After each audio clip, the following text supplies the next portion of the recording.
करके हो, हमारा खाता है, हमारा पैसा लेता है, हमारा फल है ना, प्रसाद लेता है और हमें को नीच कहता है। इसी फेर में फंस गए थे राजेंद्र प्रसाद जी। ठीक ही कहा इन्होंने। राजेंद्र प्रसाद जी, दो आदमी इस देश में फंसे हैं ब्राह्मण के पूरे चक्कर में। कौन कौन है? एक तो राजेंद्र प्रसाद जो प्रथम राष्ट्रपति बिहार के थे, बनारस में 100 ब्राह्मणों का पैर धोए थे वो राष्ट्रपति रहते हुए, और ब्रह्म भोज कराए थे, दान दक्षिणा दिए थे। राजेंद्र प्रसाद क्या लिखता है, हमारे स्कूल में टीचर थे अर्जुन प्रसाद सिंह, बड़े गर्व से कहते थे, जानते हो राजेंद्र प्रसाद के बारे में? वो कहते थे, I am the Rajendra Prasad who never stood second. जब परिचय पूछा था उनसे, जब गए थे कोलकाता पढ़ने के लिए प्रेसिडेंसी कॉलेज में, प्रेसिडेंसी नाम बाद में पड़ा उसका, वहां उन्होंने परिचय दिया था, I am the Rajendra Prasad who never stood second. The ना अपने नाम के साथ द जोड़ा था। किसके पैर धो रहे थे? अनपढ़ ब्राह्मणों के, और दही चूड़ा खिला रहे थे। एक हमारे मोदी जी हैं, नया संस्कार सनातन का लेके जन्मे हैं। क्या किया? नए भवन का जब उद्घाटन होने लगा, सिंगोल आया, तमिलनाडु से मंगाया गया, वहां से जो ब्राह्मण आए थे, हमारा प्रधानमंत्री साष्टांग लेटा हुआ है, धरती पर लेट करके प्रणाम कर रहा है। इस देश में दो ऐसे संवैधानिक पद पर बैठे हुए, उच्च संवैधानिक पद पर बैठे हुए लोगों ने ब्राह्मणों की चरण वंदना की है, पैर पकड़ करके धोया है, और पैर के नीचे रहा है। एक नरेंद्र मोदी है और दूसरा राजेंद्र प्रसाद थे। एक गुजरात का ठग, और हम राजेंद्र प्रसाद को ठग नहीं कहेंगे क्योंकि वो ईमानदार थे। हाँ, ब्राह्मणवाद के प्रति भी ईमानदार थे। अगर स्वतंत्रता आंदोलन के प्रति ईमानदार थे, बिहार के प्रति ईमानदार थे, तो ब्राह्मणों के प्रति भी ईमानदार थे। इसलिए मैं कहूंगा, ये सब बातें इन्होंने लिख करके कहा कि देवी देवता को किसने बनाया है? कहा धूर्तों ने बनाया है, ब्राह्मण धूर्तों ने बनाया है, लिखा है, उनकी पुस्तक है। दूसरी बात उन्होंने क्या कहा, इस धर्म का प्रचार किसने किया है? देवी देवताओं का प्रचार प्रसार किसने किया है? किसने किया है? कहा गुंडों ने किया है। गुंडा किसको कहा? जो राजा बैठे हुए थे ब्राह्मणवाद के समय में। कहा कि इसका प्रचार प्रसार राजा ने किया है। जैसे भी मोदी जी कर रहे हैं, किसके द्वारा कर रहे हैं? आरएसएस के जरिए कर रहे हैं, भाजपा के जरिए कर रहे हैं, बजरंग दल के जरिए कर रहे हैं। अनेक दल बनाया, 1200 संगठन है उसका, उस दल के जरिए वो कर रहा है, गुंडागर्दी करता है। अगर एक बात भी बोले उसके विरोध में तो गुंडागर्दी पर उतर आता है, मारपीट पर उतर आता है। अरे भाई, विचार की बातें हो रही है, विचार से तर्क करो।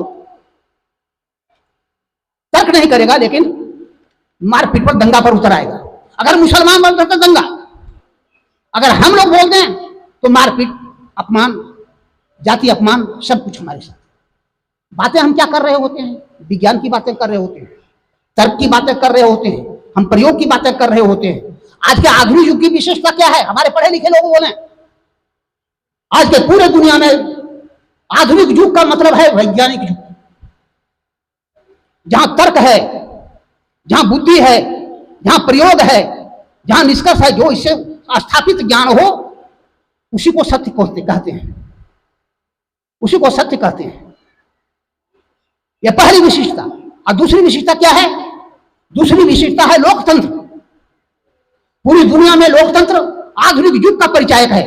आधुनिक मूल्यों में जिनको विश्वास है, इसका मतलब है स्वतंत्रता, समानता, भाईचारा और न्याय में जिनको विश्वास है, ये चार चीजों में जिनको विश्वास नहीं है, वो लोकतंत्र के आदमी नहीं है, वो लोकतंत्र विरोधी आदमी है। और ऐसा समाज हमारा बन नहीं सका है, ऐसे हमारे लोग बन नहीं सके हैं। और इसलिए इन चीजों को आगे बढ़ाना है, हमें इन चीजों को आगे बढ़ाना है, विज्ञान को आगे बढ़ाना है, लोकतंत्र को आगे बढ़ाना है। संविधान की रक्षा कैसे होगी? प्रीतम जी बड़ा चिंतित दिखते हैं। संविधान की रक्षा नहीं होगी। जिनके लिए संविधान है वो सोए हुए हैं। इस देश की आबादी का 54% से अधिक आबादी, लोहिया जी ने क्या कहा था? संसोपा ने बांधी गांठ, पिछड़ा मांगे 100 में 60। पिछड़ा कई 100 की 100 में 60 की आबादी है। 60 में मिला कितना हमको? 27%। SC ST को उनकी जनसंख्या के अनुपात में मिल गया 22.5%। बिहार में 24%। लेकिन हम जानना चाहते हैं, क्या हम लोग जगे हैं? 3,500 वर्षों के बाद यह अधिकार मिला संविधान में हमें पढ़ने लिखने का, आदमी होने का, राजनीति करने का, समाज में समानता के लिए लड़ने का, स्वतंत्रता और भाईचारा और न्याय के लिए लड़ने का। क्या हम लड़ते हैं? क्या हम संगठन बनाते हैं गांव में? मैं कहूंगा बहुत दुखद है हमारे लिए। हमारे पढ़े लिखे लोग केवल नौकरी करते हैं, जो नौकरी में चले गए हैं। जो बेरोजगार हैं वो किसी तरह से जीवन जीते हैं। अगर पढ़े लिखे लोग भी जो सेवा में हैं और जो बेरोजगार हैं, जो छात्र हैं, जो युवा हैं, जो बुद्धिजीवी हैं, जो सेवानिवृत्त लोग हैं, वे अगर अपने 2-4 बातों को भी समाज में देना शुरू कर दें, संगठन बना करके, समाज जगेगा, तभी संविधान बचेगा। इसलिए ये जो जागरण का कार्यक्रम है, रामास्वामी पेरियार ने अपनी पूरी संपत्ति दान कर दी। मालूम है बहने, छुआछूत के आंदोलन को, ऊंच नीच के आंदोलन को, नशाबंदी के आंदोलन को इन्होंने क्या किया था? उनकी पत्नी नागम्मल, उनकी बहन बलम्बल, वो दोनों ने नेतृत्व किया था। त्रावणकोर में एक रास्ता था मंदिर की ओर जाने वाला, उस पर ब्राह्मणों ने रोक लगा दी थी, शूद्र उस होकर के नहीं जाएंगे, गैर ब्राह्मण उसमें नहीं जाएंगे, गैर ब्राह्मण नहीं जाएंगे वहां। उसकी लड़ाई के लिए वो पहुंच गए वहां। उस समय कांग्रेस के, मद्रास कांग्रेस के वो अध्यक्ष थे। ये उन्होंने 1919 में कांग्रेस की सदस्यता ले ली और उनको प्रदेश अध्यक्ष बना दिया था, तमिलनाडु का, मद्रास का। उन्होंने क्या किया? गांधी जी ने मना किया कि नहीं, नहीं जाओगे वहां, छुआछूत को, ऊंच नीच के आंदोलन में तुम नहीं जाओगे। इन्होंने कहा मैं आपकी बात नहीं मानूंगा। गांधी की बात नहीं माने, वो पहुंच गए त्रावणकोर। त्रावणकोर के जो राजा थे, इनके नाना के मित्र थे। उन्होंने बड़ी सेवा किया, बुलाया। उस समय तक जान रहे थे कि कांग्रेस में हैं, अध्यक्ष हैं, लेकिन कहा कि आंदोलन आप स्थगित कर दीजिए। कहा नहीं, आंदोलन ये चलेगा। शूद्रों को जब तक अधिकार गैर ब्राह्मणों को नहीं मिलता है इस रास्ते से चलने का, क्योंकि पूरा मोहल्ला था, गांव था उस मंदिर के बगल में, उधर उसको जाने के लिए 2-3 किलोमीटर उनको घूमना पड़ता था उस रास्ते छोड़ने के बाद। उस आंदोलन को लीड किया, उनको पकड़ करके जेल भेज दिया। उनके नाना के मित्र ने जेल में डाल दिया राजा ने। इनकी बहन बलम्बला और इनकी पत्नी नागम्मल, वो दोनों ने उस आंदोलन को नेतृत्व किया, महिलाओं ने नेतृत्व किया। और जानते हैं क्या हुआ? रास्ता आजाद हुआ हम लोगों के लिए। वो पहली लड़ाई थी इस देश में, ये पहली लड़ाई थी इस देश में। और उसके बाद वहां से निकलने के बाद उन्होंने कांग्रेस के अध्यक्ष पद से इस्तीफा दे दिया। इतना बड़ा त्याग है इनका। ये विज्ञानवेत्ता हैं, समाज परिवर्तन के आधार वाले लोग हैं। ये बाबा साहब अम्बेडकर के विचार उनके कंधे से कंधे मिला करके इन्होंने किया। 1954 में बर्मा में, रंगून में बौद्ध सम्मेलन हुआ। वहां डॉक्टर अम्बेडकर और इनका मिलन होता है 54 में। हम सभी जानते हैं कि चाहते थे बौद्ध धर्म में बड़ा प्रचार हो, लेकिन इन्होंने जो काम किया उस काम के कारण ही, चाहे वो प्रथम आरक्षण के दाता छत्रपति साहू जी महाराज, वो इनके प्रभाव में आए, डॉक्टर अम्बेडकर के प्रभाव में आए और उन्होंने 1902 में हम लोगों के लिए आरक्षण लागू किया था। स्कूल में शिक्षा का आंदोलन किया था। इसलिए मैं कहूंगा आज हम उस महापुरुष की जयंती मना रहे हैं जिन्होंने पूरे दक्षिण भारत में ब्राह्मणवाद की नींव हिला दी। उन्होंने वैज्ञानिक विचारधारा को रखा, जीवन में कभी समझौता नहीं किया और 94 वर्ष तक वो जीवित रहे।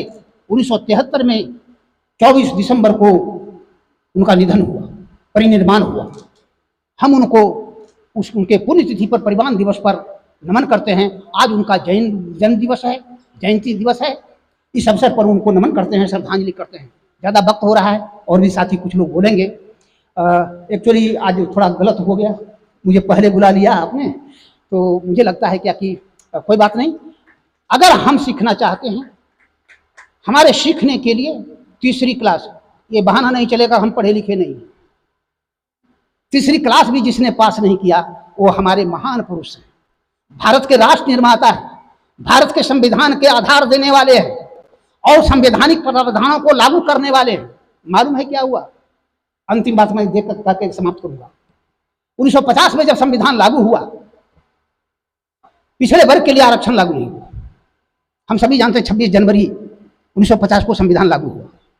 उस दिन उन्होंने ब्लैक डे मनाया पूरे दक्षिण भारत में, कहा कि हम स्वतंत्रता दिवस नहीं मनाएंगे, गणतंत्र दिवस नहीं मनाएंगे।